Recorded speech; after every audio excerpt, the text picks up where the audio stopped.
Hey, Al, Scott Horton here, and I'm so excited about commodity discs from commoditydiscs.com. They're 1-ounce silver pieces with a QR code engraved on the back side. Scan the code with your phone and get the instant spot price. Commodity discs are paving the way forward for the alternative currency community in America and around the world. The QR code Commodity Disc. Technology has now finally made a real free market silver currency viable. And anyone who donates $100 or more to the Scott Horton Show at scotthorton.org/donate gets one free. That's commoditydiscs.com. All right, y'all, welcome back. I'm Scott Horton. This is my show, The Scott Horton Show. Thanks for tuning in. Our first guest today is our friend Sheldon Richman. He's vice president of the Future of Freedom Foundation and editor of their monthly journal, The Future of Freedom, at fff.org/subscribe. And he writes a lot of great stuff. fff.org. Also, sheldonrichman.com for his great blog, Free Association. Welcome back to the show. How are you doing, Sheldon? I'm doing fine, and it's always great to be with you, Scott. Good deal. It's been a few weeks since we've spoken, so happy to have you back. Yes. Thank you. J'accuse, you, sir, are an isolationist. Yeah, I guess if I got noticed by people like Rick Perry and Chris Christie and Cheney and McCain, then they would probably call me an isolationist. I acknowledge that much. What's with your hesitance to explode little kids to death all the time? Yeah, that's the funny thing. It's a smear that's leveled at anybody who shows the slightest bit of caution about the U.S.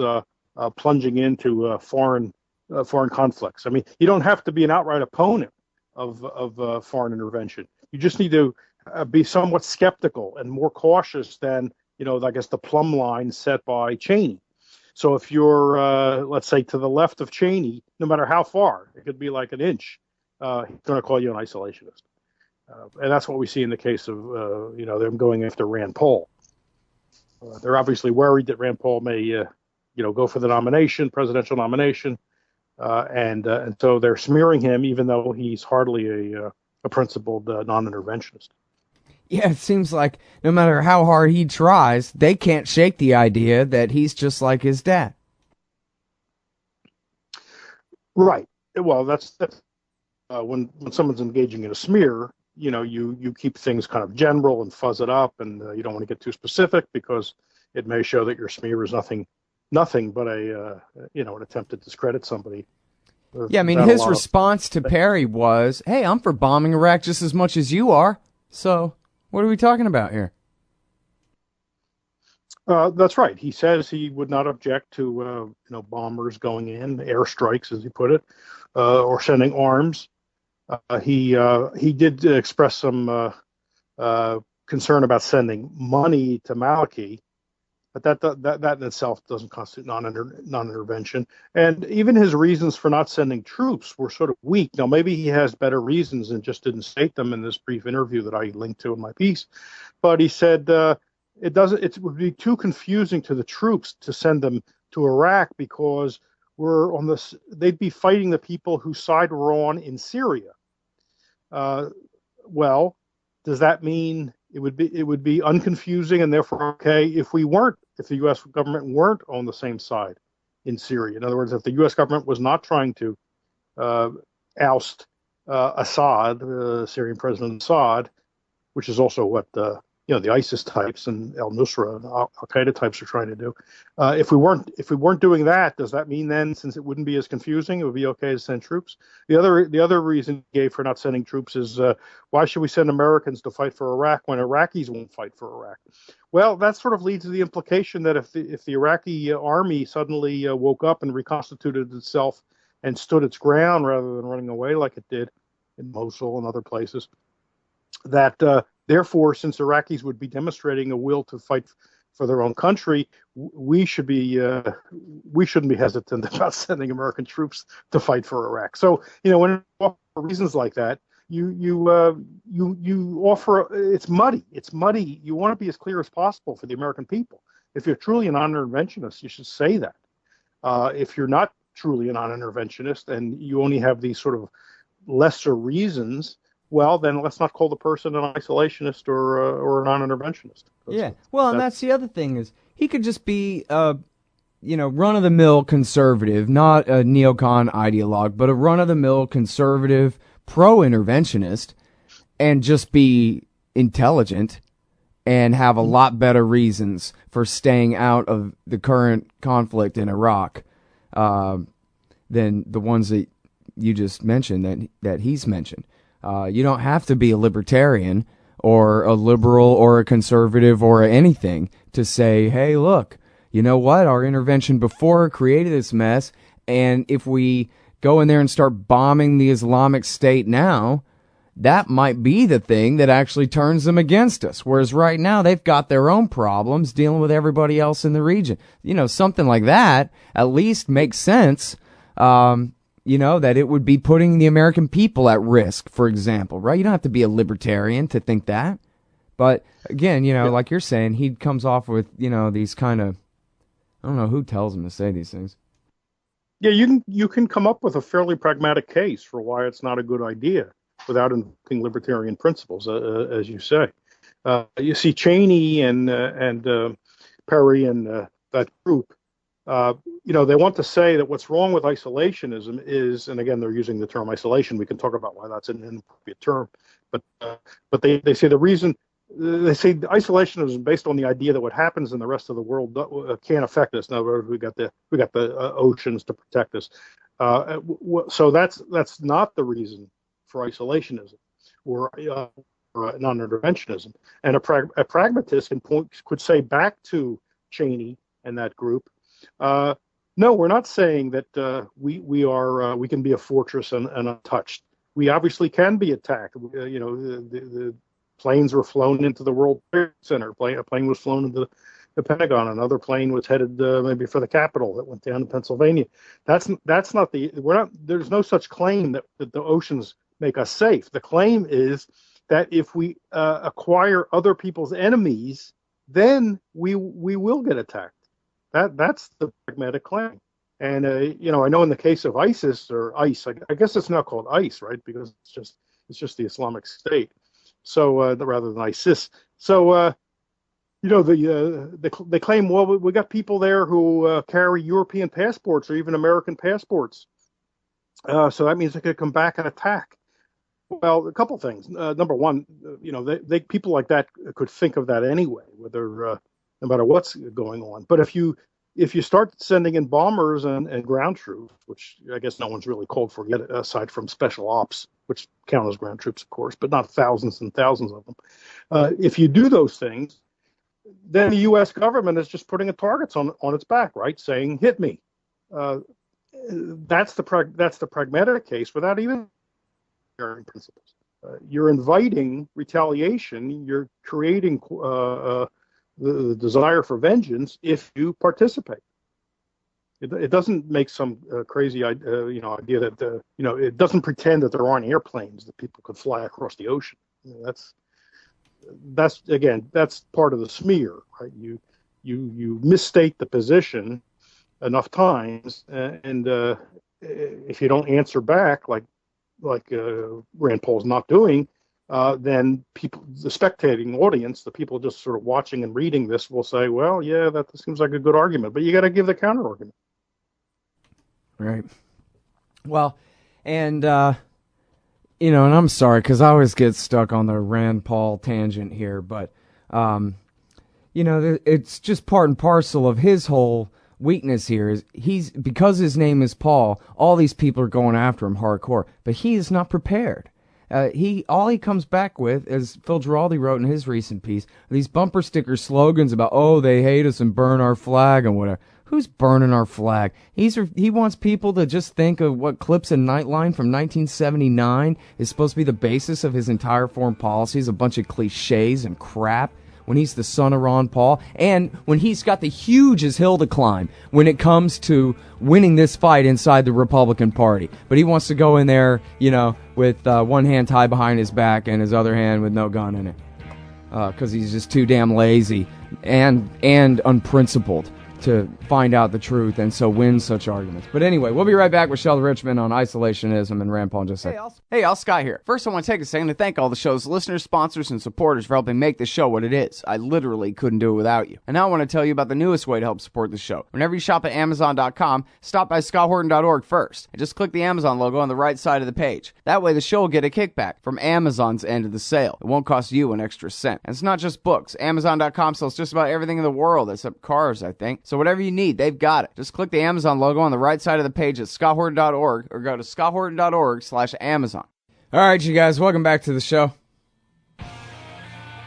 I'm Scott Horton. This is my show, The Scott Horton Show. I'm talking with Sheldon Richman, Vice President of the Future Freedom Foundation. You know, Sheldon, I remember after September 11th, it might have been on the 12th or the 13th, somebody on CNN saying, it might have even been that day. Within that first week, one of these CNN anchor hairdo types saying, wow, these terrorists, they've awakened a sleeping giant. And I remember thinking, yeah, but you know what? Even in your own mythology you believe in, America the Sleeping Giant was awakened back in 1941. Now, how in the world are you going to pretend that we ever disengaged from the planet after the entire era of the Cold War and all the, NATO expansion and empire building and intervention in the Middle East in the post-Cold War era? Who but a CNN hairdo could believe that the American giant was sleeping on 9/11, when, if anything, it was too busy patrolling the damn DMZ over in Korea and no-fly zone bombing Iraqis to protect their own damn airspace?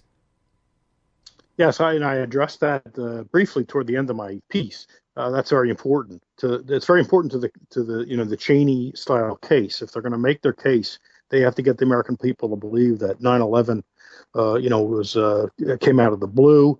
U.S. was minding its own business, and of course, they have to say the same thing about Pearl Harbor and any other example they can come up with where, American military or American people, Americans were attacked by some foreign government or foreign group, because the story doesn't work quite so well if people generally know that the U.S. Government, through its own actions for many years, was inviting such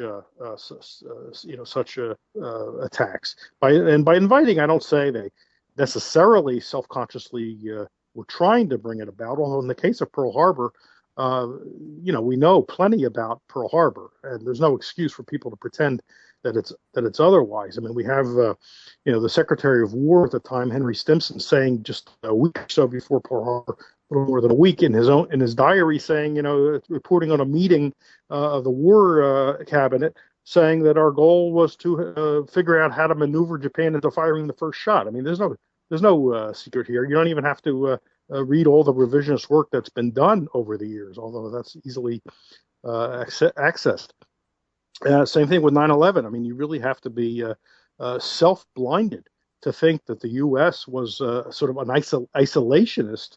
This is what Cheney would have us believe on September 10th of 2001. I mean, it's laughable. You can't even say it without cracking a smile or chuckling. It's just so absurd. It's so far from the truth that Cheney and those people take us for fools, that we won't know better.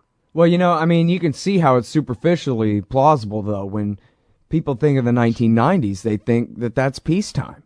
When they think of the 1990s, they just think of Crystal Pepsi and Jerry Seinfeld and, what the hell? What war? What violence because most people was aren't going paying on attention. Right. People don't pay attention to foreign affairs. So, it might have made the news, or Christiane Amanpour might have been talking about, bombing in Kosovo and Serbia, and reporting on the routine weekly bombings in Iraq, and the vicious sanctions which were killing kids all through the 90s, starting with George H.W. Bush and then through Clinton's years. Most people aren't paying attention to that. They might hear about it once in a while, and then they forget about it. So on 9/11, they may say, hey, what could we have possibly done to cause this? Well, that's what Cheney and Perry, of course, in the case of Perry, he may not know. You couldn't remember his three three departments he wanted to abolish. So maybe he doesn't know this stuff. Maybe we're giving him too much credit. But Cheney knows it. And for him to go and say, boy, anyone who's lived through 9/11 must be out to lunch if he's a non-interventionist or isolationist, as he likes to say. Yeah. He's just a liar. But we know that already. But a lot of people maybe still don't believe it. All right. Now, and I don't know if you saw this, Sheldon. It's just kind of a side note about Perry here. He's, of course, going through this whole makeover with his new glasses and whatever, preparing to run for president. And after all, George Bush, that whole thing about him being a West Texas right-wing redneck and all of that, when really he's the son of a Pierce and a Bush from Connecticut.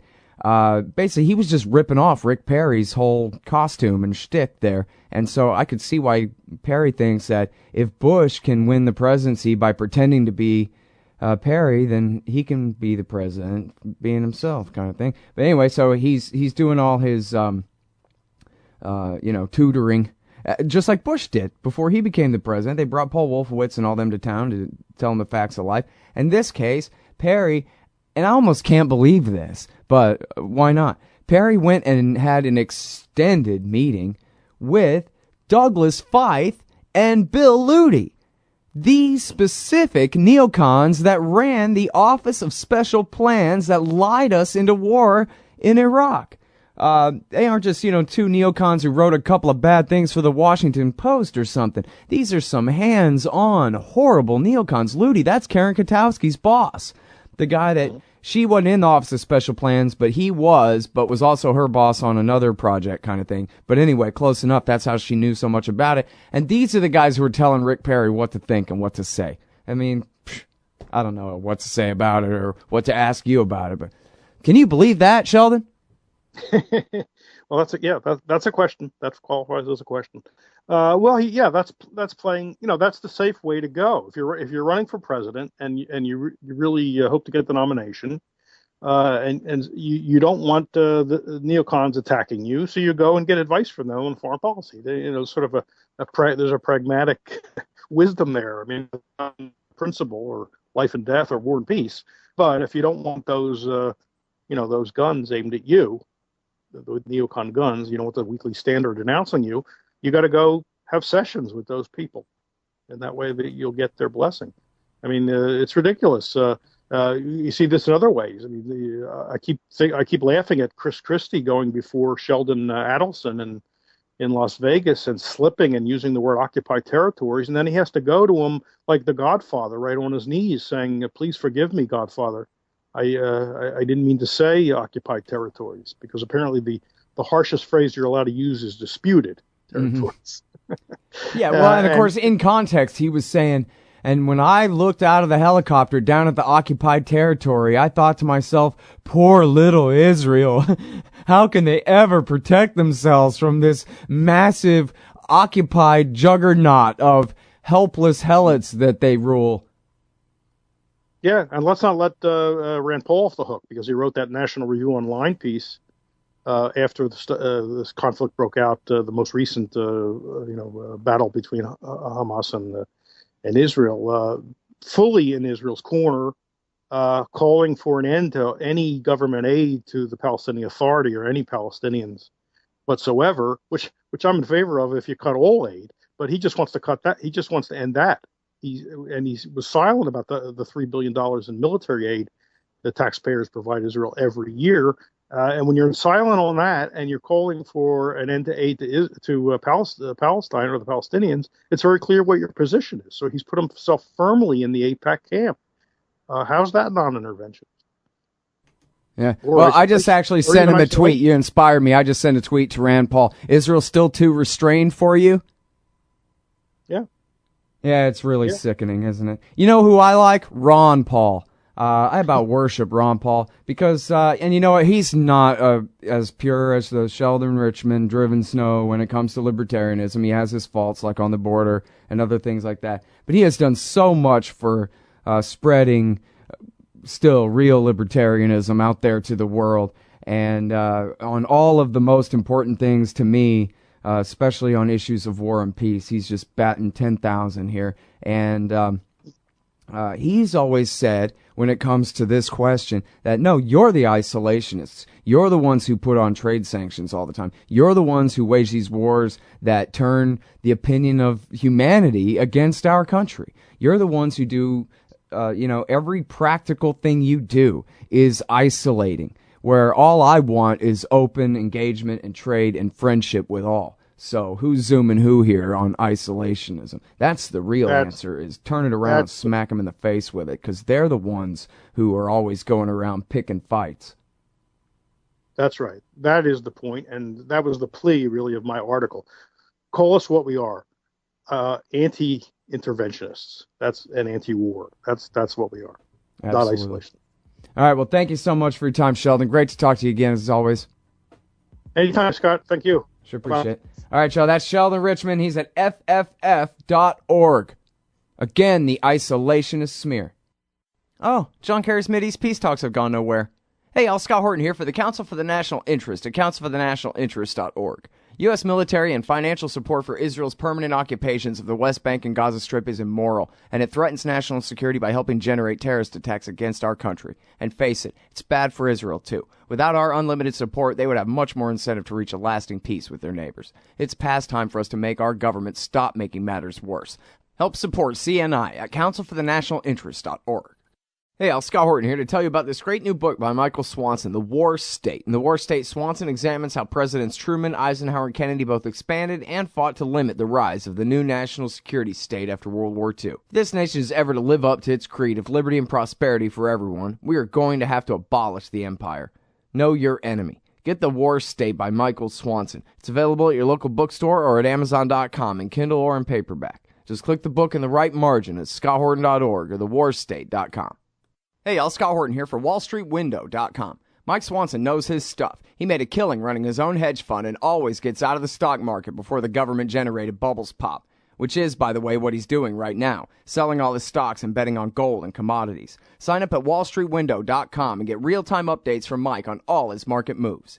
It's hard to know how to protect your savings and earn a good return in an economy like this. Mike Swanson can help. Follow along on paper and see for yourself. WallStreetWindow.com. Hey, Scott Horton here. It's always safe to say that one should keep at least some of your savings in precious metals as a hedge against inflation. And if this economy ever does heat back up and the banks start expanding credit, rising prices could make metals a very profitable bet. Since 1977, Robertson Roberts Brokerage Inc. has been helping people buy and sell gold, silver, platinum, and palladium, and they do it well. They're fast, reliable, and trusted for more than 35 years. And they take Bitcoin. Call Robertson Roberts at 1-800-874-9760 or stop by rrbi.co.